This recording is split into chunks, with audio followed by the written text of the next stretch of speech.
convido, para a gente começar a bater nosso papo, o Eduardo Jardim falar rapidamente um pouco quem é Mário de Andrade para ele, porque ele é biógrafo de Mário de Andrade, ou seja, escreveu um belíssimo livro, o Sul 300, que é a biografia do Mário. Então eu gostaria que ele, né, falasse rapidamente, desse início, né, um pouco a esse nosso papo. Quem é o Mário de Andrade para você, Eduardo? Posso fazer um pedido? Tá ligado? Obrigado. Posso fazer um pedido à produção? Para aumentar a luz do público, para ficar mais perto. Ah, tá bom. Pode ser? Oba!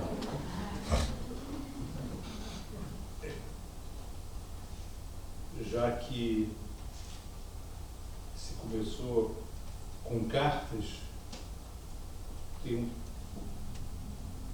no Natal de 43, o Alceu escreveu uma carta para o Mário de Andrade.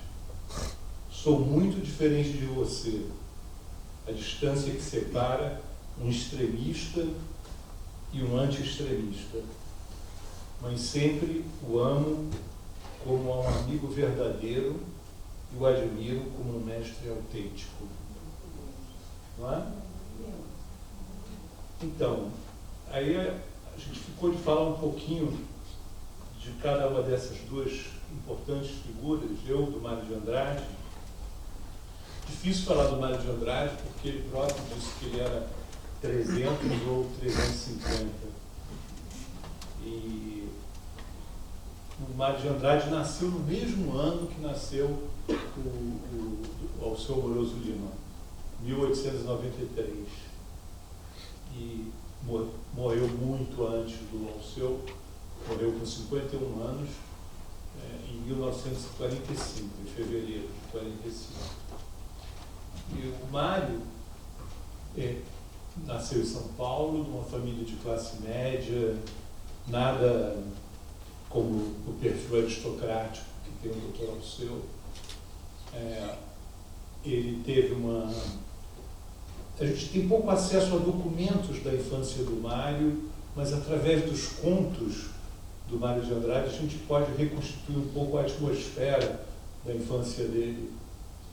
De um menino solitário, um livro lindo que vocês devem conhecer, que se chama Contos Novos, tem alguns contos em que ele trata de crianças, que deve ter muito a ver com ele.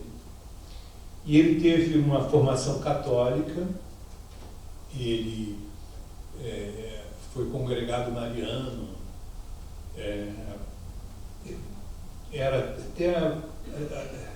frequentava muito a igreja, estudou filosofia com os beneditinos em São Paulo,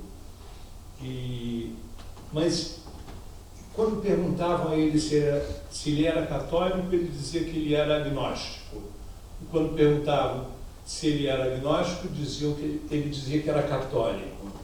Mas ele nunca teve, ao longo da vida adulta, um contato mais próximo com a igreja. Não tinha nenhum compromisso. Então, o Mário de Andrade se formou como professor de música, e não foi ser advogado, aquelas coisas que na época eram valorizadas. Ele se formou professor de música no Conservatório Dramático e Musical, e em 1917 é uma data importante, porque ele entra em contato com a arte moderna na exposição da pintora Anita Malfatti, que expôs em São Paulo quadros expressionistas e cubistas. E aquilo foi uma revelação para ele. E a partir de 17 ele começa a se juntar com um grupo que é o grupo responsável por detonar o movimento modernista, que tem como data 1922, como marco 1922, que é o ano da Semana de Arte Moderna, como vocês devem saber.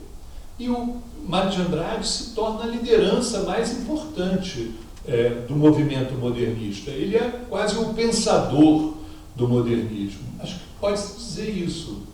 E o modernismo teve basicamente duas fases nos anos gloriosos, que são os anos 20 do modernismo. Houve duas fases. Numa primeira fase, eles entendiam, e Mário de Andrade entendia, que para modernizar a cultura, a arte no Brasil, era preciso incorporar as linguagens artísticas modernas. Daí o contato que eles queriam ter com as vanguardas europeias e tudo mais, isso do período da semana. Mas depois, ao longo da década, eles percebem que eles precisavam reorientar o movimento modernismo numa direção nacionalista, que só era possível alcançar, ter acesso ao concerto das nações cultas, se o Brasil participasse desse concerto com a sua parte nacional, com aquela parte própria dele. Daí a direção nacionalista que toma o movimento modernista. É o período em que o Mário de Andrade escreve Macunaíma, né? Período em que ele escreve um livro de poemas chamado Clã do Jabuti, em que ele entende que a cultura nacional está depositada na cultura popular, e a cultura popular ele pensa um pouco como folclore. Então, Mário de Andrade é o pensador tanto do primeiro tempo do modernismo como o mais importante, mais destacado desse período do segundo tempo do modernismo. E ao longo dos anos 30, o interesse do Mário de Andrade pelo caráter social da arte, isso vai se destacando na vida dele em várias direções. Ele entende que a arte tem uma função social e ele entende que o artista deve participar também da vida do país. E aí, ao longo dos anos 30, ele continua escrevendo sua obra, e tanto a obra dele como ensaísta, ele é um ensaísta, ele é um ficcionista, ele é um poeta, ele só não fez teatro. E ele ia fazer uma ópera que ele não fez. E ele, em 35, ele é convidado para ser o diretor do Departamento de Cultura da Prefeitura de São Paulo. Era um momento político efervescente. E ele tem, depois a gente podia comentar, ele tem iniciativas fantásticas como diretor do Departamento de Cultura. E só que, com o golpe do Estado Novo, no final de 37, Mário de Andrade é afastado do cargo e ele vai morar no Rio. E é um período difícil para ele se adaptar à cidade, mas ele ainda colabora com o Ministério da Educação numa série de projetos, mas ele não aguenta morar no Rio. Em 41, ele volta para São Paulo, continua sua obra e termina escrevendo um poema. A última coisa que ele escreve é dos poemas mais bonitos que ele fez, que se chama A Meditação sobre o Tietê, que é Ele escreveu 3 poemas lindos sobre as 3 cidades que ele conheceu bem. Belo Horizonte, ele escreveu um poema lindo, escreveu um poema sobre o Rio, Carnaval Carioca, e escreveu A Meditação sobre o Tietê, que é a última coisa que ele escreve, que vocês devem ler. Bom, falei demais? Bem, eu faço o mesmo convite para o Faustino dar a visão inicial dele sobre Alceu Moroso Lima, e depois a gente parte para o livro. O convite que o Leandro fez para mim foi pensando na questão do diálogo. É o tema que eu vou falar. Aí ontem à noite, ele falou assim, tem mais uma coisinha que eu queria pedir para você, falar um pouquinho sobre o Dr. Alceu. Porque realmente eu não fiz uma preparação sobre o Alceu, eu fiz uma preparação sobre esse tema tão difícil que é como dialogar em tempos de fundamentalismo, né? E a gente tem um exemplo dos 2 grandes intelectuais, que nós estamos precisando tanto desses intelectuais no nosso tempo, né? E que conseguiram viver uma experiência de respeito mútuo na diferença. Essa foi a razão do convite que o Leandro fez para mim, né? Então, é muito difícil falar sobre o Alceu. Eu conheci o Alceu pessoalmente, o Eduardo também conheceu pessoalmente. Eu conheci o Alceu aqui em Petrópolis, fui na casa dele 3 vezes. Eu era do DCE de Juiz de Fora, e nós fizemos uma entrevista com o Dr. Alceu, longa. Infelizmente, eu não tenho mais acesso a essa entrevista. E meu pai, que era do Centro Dom Vital, conviveu com o Dr. Alceu. Juiz de Fora é uma cidade também sob o influxo do Centro Dom Vital. Então, realmente não dá para você falar de ideias, a história das ideias no Brasil, né, da cultura brasileira, sem falar de Alceu de Amoroso Lima, ou pseudônimo Tristão de Ataíde. Como que faz falta aqueles artigos que ele escrevia no Jornal do Brasil, com regularidade, em momentos tão difíceis. Eu lembro de um artigo dele, chamado Os 3 Silêncios, né? Que ele justamente fala o que é o silêncio quando você busca o silêncio para uma experiência contemplativa, e o que é o silêncio forçado em função de você viver sob o imperativo de uma ditadura militar. Então, o Alceu, para mim, é muito parecido com meu pai nesse sentido, que também é uma pessoa de ideias e de fora, é alguém que foi crescendo ao longo da vida. Quer dizer, ele foi se transformando, e numa obra que é imensa. Nós estamos aqui com a presidente do Centro Alceu, né, coordenadora do Centro Alceu, que estão publicando todas as obras do Alceu, já estão 35 volumes, 32 volumes publicados. Então, eu cresci lendo Alceu Amoroso Lima, e depois nós tivemos esses 2 belíssimos livros, né? Um foi Memórias Improvisadas, de entrevistas, e Diálogos, que são 2 livros preciosíssimos, que eu me recordei muito lendo o livro do Leandro, né? Quer dizer, que tem muito de Memórias Improvisadas aí também, né? Tem muito, porque no Memórias Improvisadas, o Alceu conta a sua história, né? Conta a sua história e, por exemplo, fala muito de um místico que eu trabalho, que é Thomas Merton. Ele teve um encontro com Thomas Merton lá nos Trapistas, nos Estados Unidos, por 2 horas, e ele fala sobre o Thomas Merton como uma grande figura da reflexão mística, da reflexão espiritual. Então, o Alceu, ele nasceu em Petrópolis, né, em 1893. Foi em Petrópolis, não? Ah, foi no Rio, e morreu em agosto de 83, justamente. Apesar de ter uma formação em Direito, ele tinha um vasto saber intelectual, com muita repercussão em vários campos da cultura, da filosofia e da teologia, né? E o que marca o pensamento dele, e que está muito bem colocado nas Memórias Improvisadas, são 2 traços fundamentais: o amor e o equilíbrio. Daí a diferença com Mário de Andrade, que é o excesso, né? E que é bom você ter alguém que é equilibrado, ter alguém de excesso por perto, alguém que é otimista, ter alguém que é pessimista por perto, né? Então, eu acho que o Alceu veio de uma tradição, de uma perspectiva católica bem tradicional, né? A ponto de defender o franquismo e outras coisas mais, né?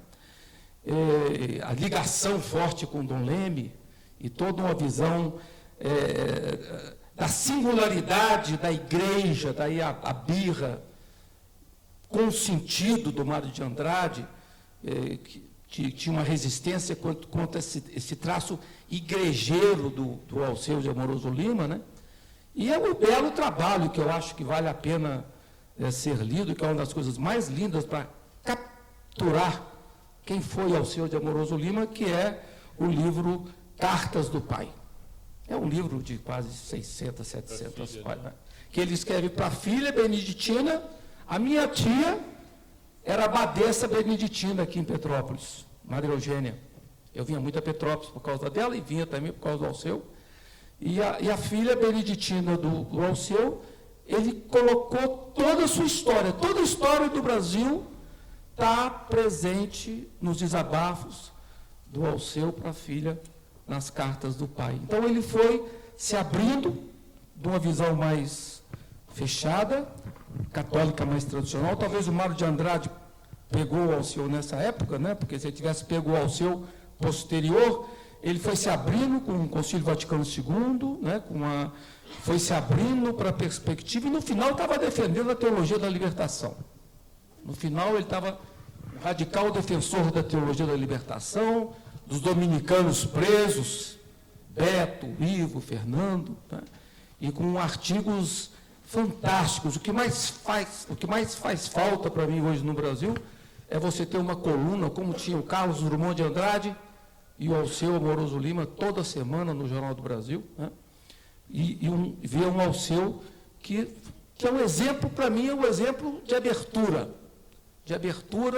e de uma perspectiva espiritual aberta ao mundo, aberta ao compromisso, solidária com os outros, sobretudo os mais pobres, né?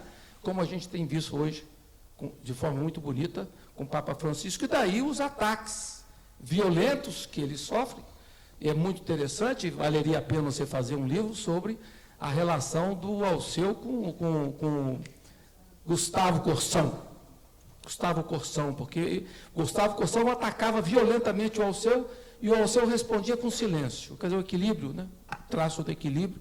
Ou então, no tempo que ele era crítico literário, ele era muito duro, o Alceu. Depois ele dá o adeus à disponibilidade, ele larga essa perspectiva crítica e fala que é muito difícil julgar os outros. Então ele vai entrar numa perspectiva de maior doçura, de maior respeito, de forma um pouco diferente do que ele era no tempo em que ele era da crítica literária.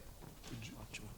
Bem, nós estamos então aqui com um filósofo, Eduardo, com um teólogo, Faustino, e o assunto central da nossa mesa, do nosso evento, é justamente a questão das diferenças, o convívio das diferenças, a harmonia entre os contrários, a partir dessa correspondência que eu organizei.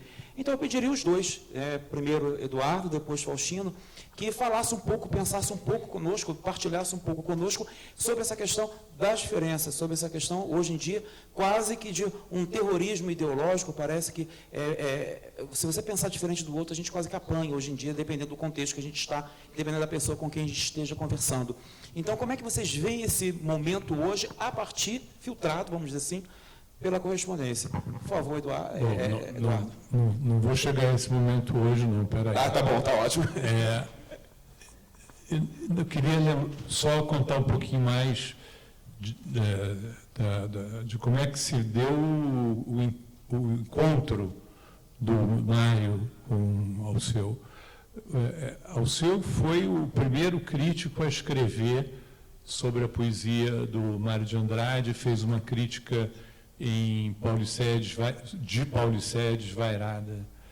E em 1925, eles tiveram um encontro pessoal no Rio, e a partir daí começaram a se corresponder.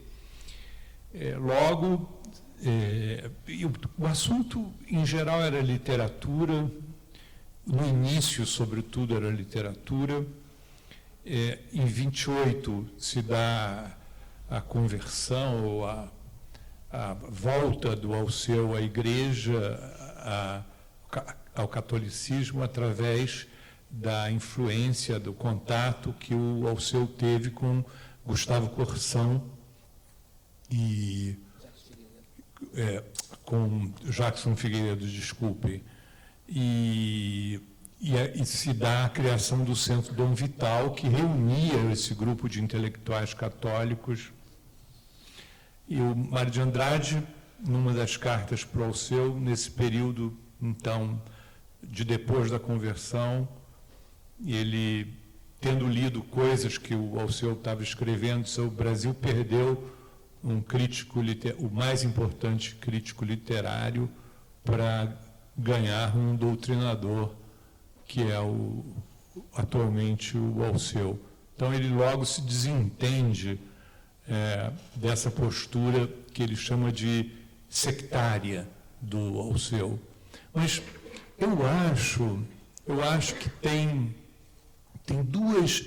Eles são figuras de porte enorme que têm preocupações muito próximas, né? E que eu acho que são duas. Dessa geração, a primeira geração que avalia o primeiro período do Brasil republicano e avalia de uma forma pessimista, eu acho.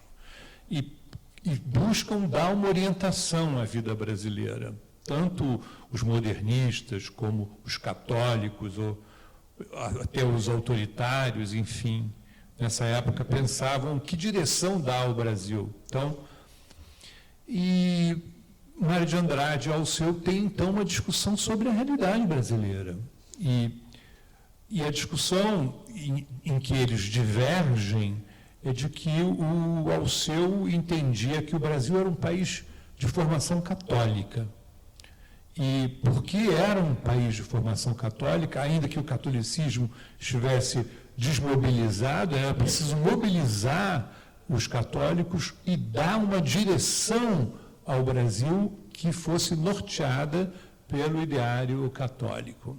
E o Mário de Andrade, de uma maneira muito diferente, dizia que as pesquisas que ele tinha feito basicamente sobre cultura popular, sobre o povo brasileiro, enfim, mostrava que não existia nenhum traço religioso marcante na população brasileira e que nenhuma religião podia se conferir o direito de orientar, de direcionar a vida brasileira. Então, eu acho que tem um primeiro assunto que está nessa correspondência que o Leandro tão brilhantemente editou, que tem a ver com a própria direção a dar ao Brasil, e que eles realmente não concordam.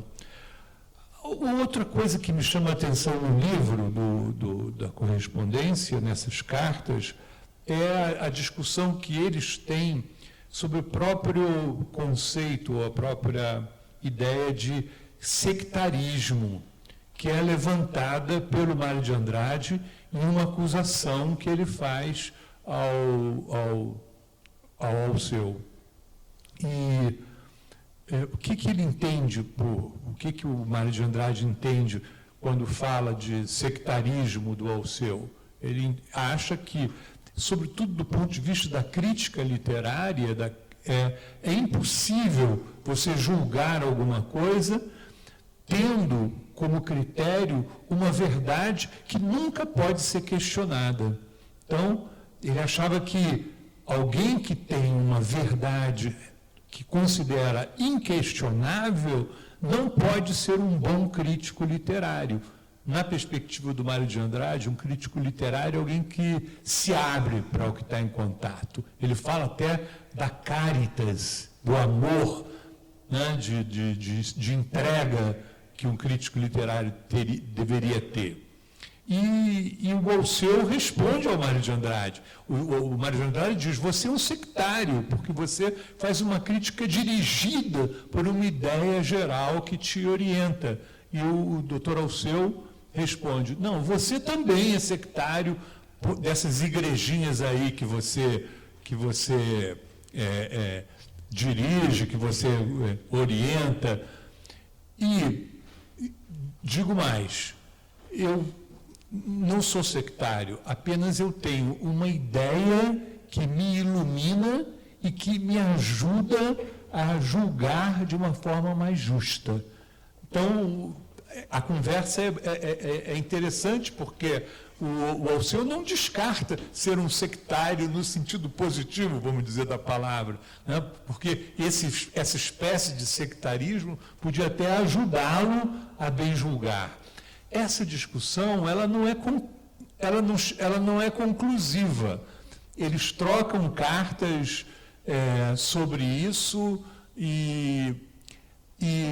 mas o que é bacana, né, o que vocês já chamaram a atenção, é o fato de que essas duas figuras que pensavam de forma tão diferente o Brasil ou a posição do intelectual, tinham por base uma amizade, né, que dava a eles a possibilidade de discutir, discordar e, no entanto, manter e possivelmente até alimentar essa amizade. Eu acho que isso é bonito na correspondência dos dois. Ótimo. Faustino, qual a sua... Vou mudar um pouco a minha perspectiva aqui. Eu ia falar uma coisa, falar outra, mas... Porque eu tinha preparado também um pouco para ficar mais no tema específico, né? Primeiro é saudar o Leandro de se dedicar a essa questão da epistolografia. Isso eu acho, me ajudou muito. Eu agora não sou mais orientador de tese, né? Porque eu estou com 4 orientandos que estão terminando doutorado e não estou pegando mais novos. Eu me aposentei na universidade, continuo só como professor convidado, mas a presença de Leandro em Juiz de Fora foi muito importante para poder ajudar, porque muitos dos meus alunos que fizeram teses foram sobre cartas, né? Por exemplo, Thomas Merton, tese de doutorado do Sibelius, que depois publicou, foi sobre os diários de Merton e as cartas de Merton. E o Leandro ajudou a ponderar, quer dizer, como que é difícil fazer uma tese a partir de cartas, porque eu me lembro da frase do Leandro, né? No mesmo momento, no mesmo dia, você pode escrever 3 cartas com 3 perspectivas diferentes. Então, você tem que ser muito esperto para trabalhar a partir de cartas, porque a carta, ao mesmo tempo, revela e esconde, né? Então, o estudioso que trabalha com cartas, ele tem que estar atento a isso. E o bacana do trabalho do Leandro é poder divulgar essas cartas. Então, esse epistolário, o epistolário nos faculta adentrar nesse intercâmbio cultural, estilístico, né?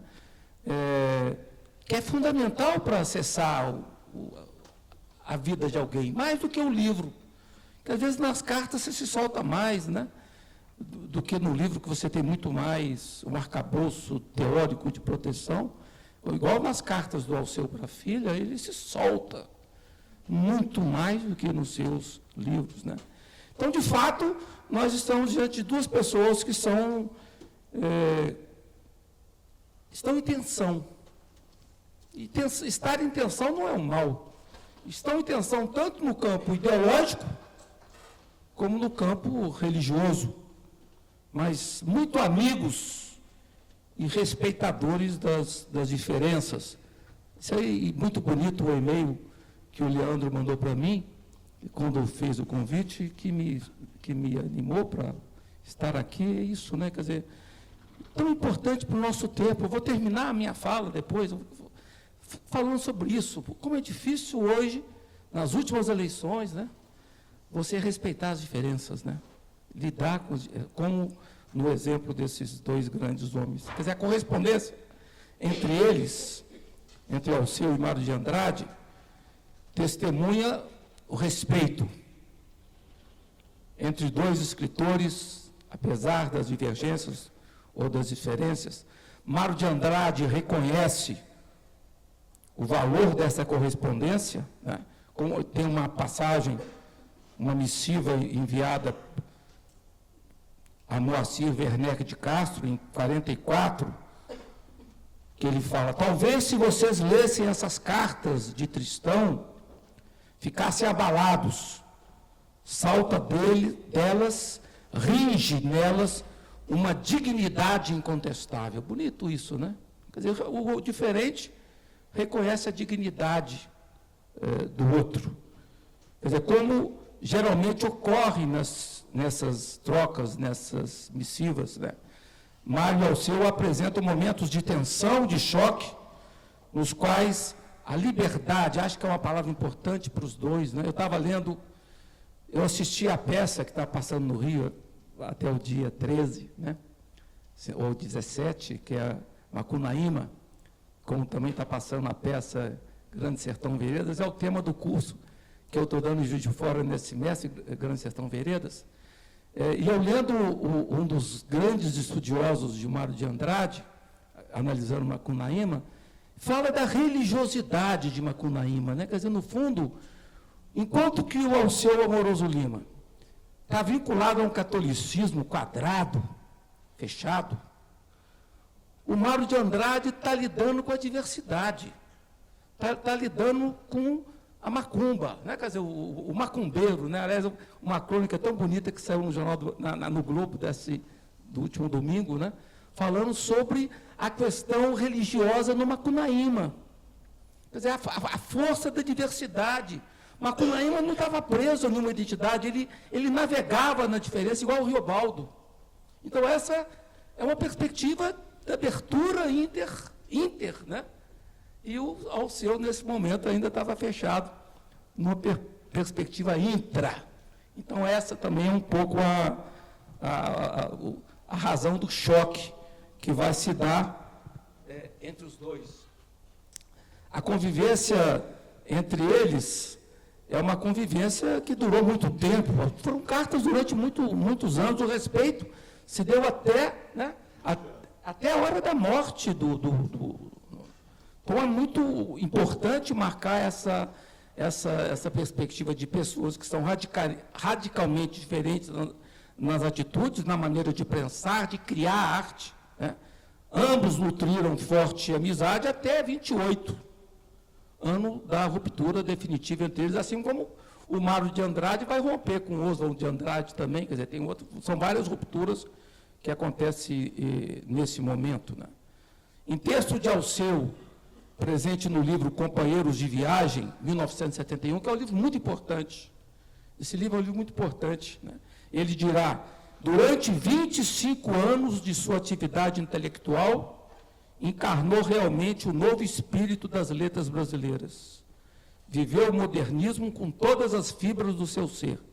E foi esse, porventura, o principal motivo de sua colocação de absoluta eminência. Quer dizer, então, reconhecia o valor, né, daquele que era diferente. Quer dizer, e, curiosamente, isso aí, o trabalho do Leandro apresenta muito forte, apresenta isso como um traço muito forte, talvez possa até ser o motivo de um debate aqui, é o traço religioso que vai permanecer gravado tanto em Mário de Andrade como em Oswald de Andrade, a ponto do Oswald chegar chorando, né, diante do Alceu e perguntando a ele o que aconteceu, como é que foi essa experiência da conversão. Quer dizer, é muito bonita a parte do livro do Leandro, onde ele trata da questão do religioso, né? Quer dizer, no fundo, o Alceu preocupado com a igreja, que era aquele tempo de Dom Leme, a igreja, né?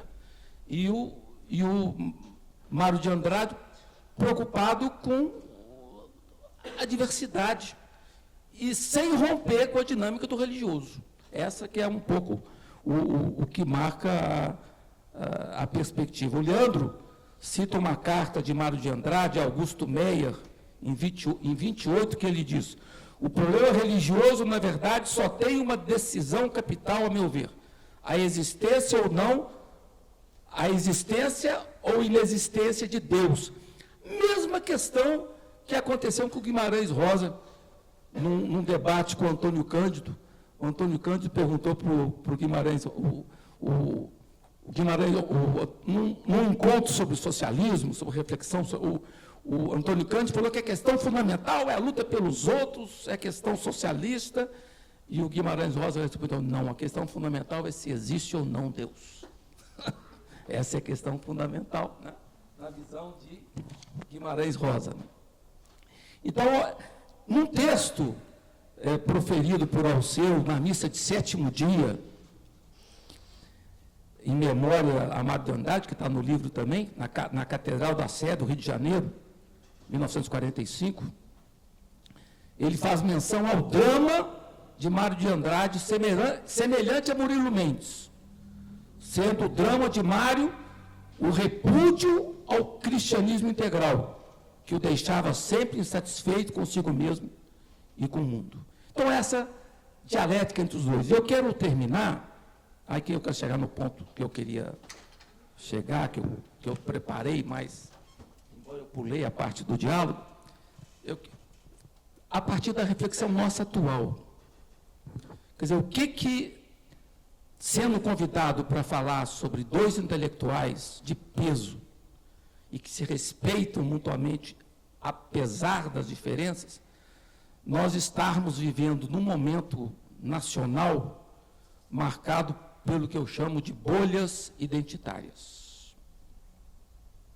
O que mais ameaça o nosso tempo, embora a gente pudesse pensar muito mais, como fala Deleuze e Guattari, em rizomas, né, onde não tem ponto de início nem ponto de fim, que é um pouco a questão da diversidade, a gente está vivendo momentos difíceis que precisamos desses pensadores que não temos, né, que pudessem criticar essas afirmações identitárias, agressivas, fundamentalistas, né, que estão presentes em todos os campos.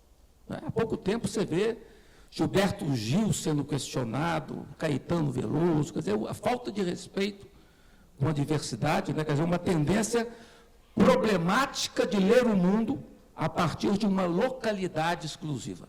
Isso podia acontecer com Mário de Andrade e Alceu, e não aconteceu. O desafio que se abre para nós hoje é o desafio de alargar as malhas. Né?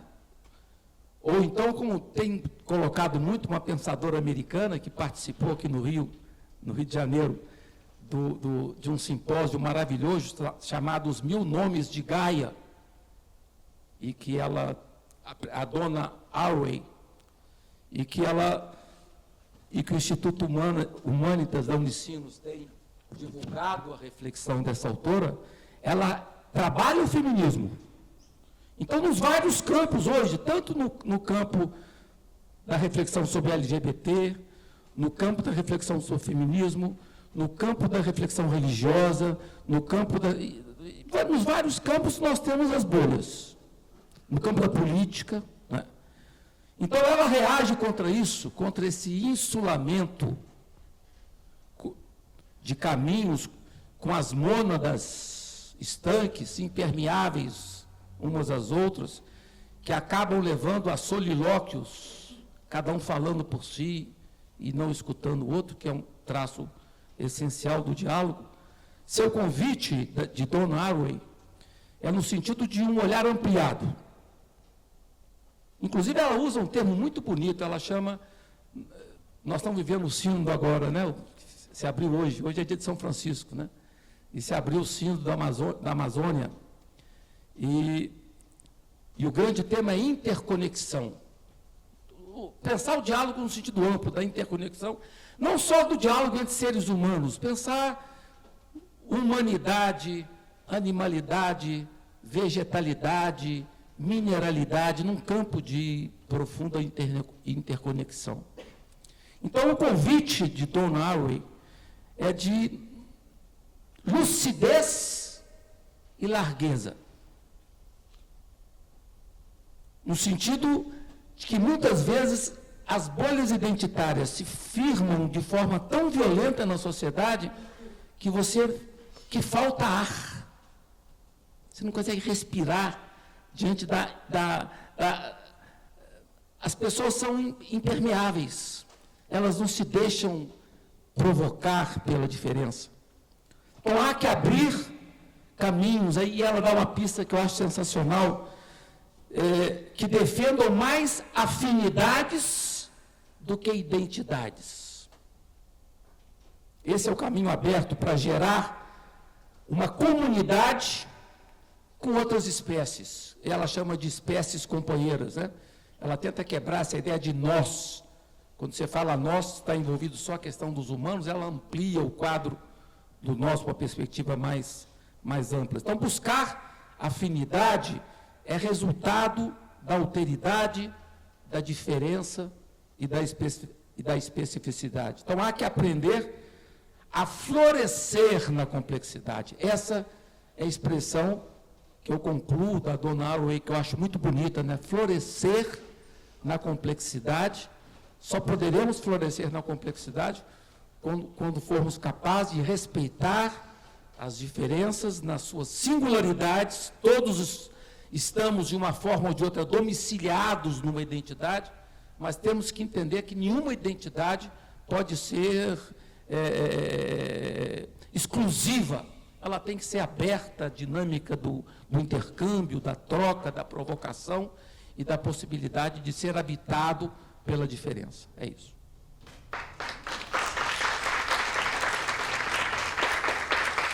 Eu já vou abrir o diálogo com todos vocês, mas me parece que o Eduardo quer ler algum fragmento antes de abrir o bate-papo com o pessoal.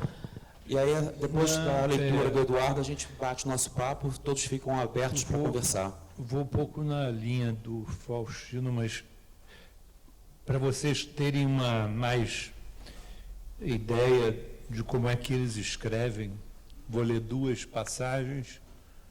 Uma passagem de uma carta do Mário de Andrade para o Dr. Alceu, de 30. Lembrei dela porque o Faustino mencionou esse catolicismo, essa religiosidade que está presente no Mário, que contrastava com o sectarismo do Alceu Moroso Lima. Em 30, o Mário escreve para o Alceu, analisando essas palavras que eu não entendo intelectualmente bem, o que eu percebo é essa ânsia da divindade que jamais não me abandonou um segundo. O desprezo pela noção fatigante de Deus que a nossa inteligência precária pode ter, e principalmente aquele estado estático de misticismo religioso que terá de ser a contemplação da divindade, que é minha esperança e que botei no final de Macunaíma. Me parecia tão claro e ninguém percebeu, hélas.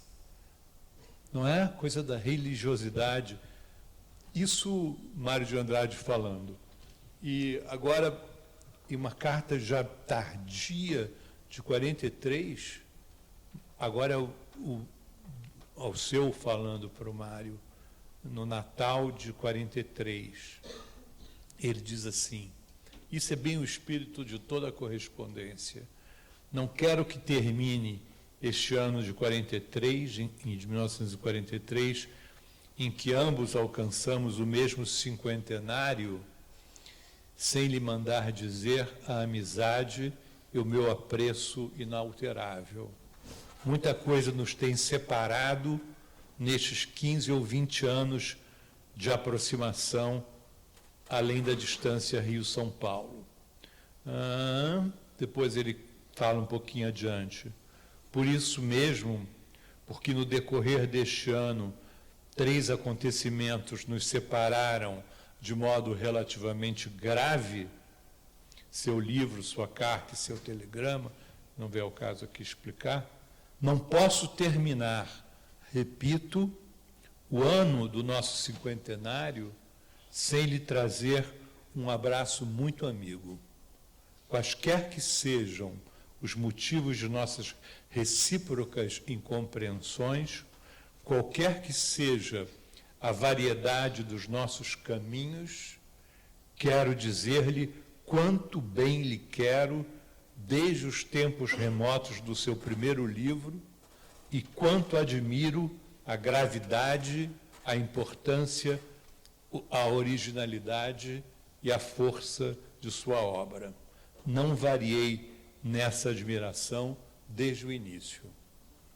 Uau! Não é?